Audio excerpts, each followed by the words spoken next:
Anderson, and the speech that I'm doing is called Always Check Your Harness.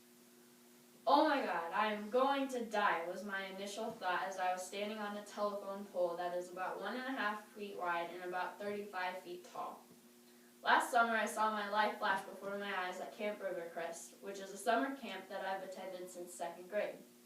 After 10 years of going to this camp, I've grown to trust all the workers and the counselors, and that they knew what they were doing and that they would always check my harness and my helmet when I was doing an activity.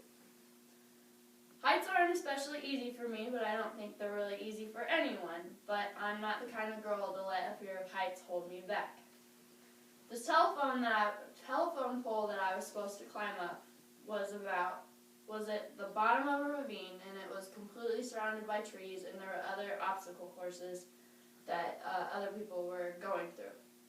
So I went and I slipped on my harness, and I locked it all up, and I went up to my friend Jeff, who used to be a camper when I went to camp a couple years ago, but was now old enough to be a counselor. So I was talking to him, and we were just catching up, and he clipped the rope that was what would be holding me up on the pole and keeping me safe to the front of my harness.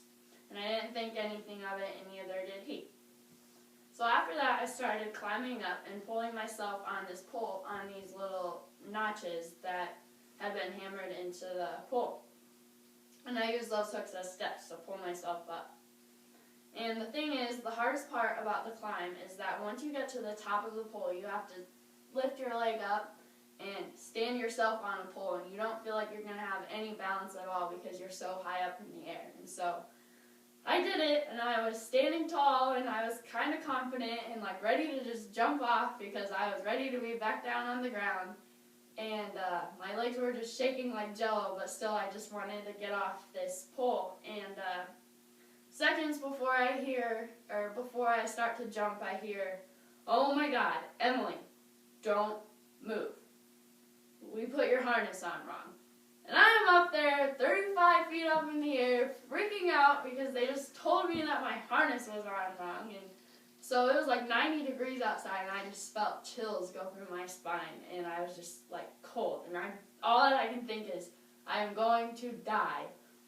But I was freaking out, but I was trying really hard to stay calm, but that's really hard to do because you're really high up in the air and you might die. And they told me that they put my harness on the they put the rope on the front of my harness, and it was supposed to be behind me.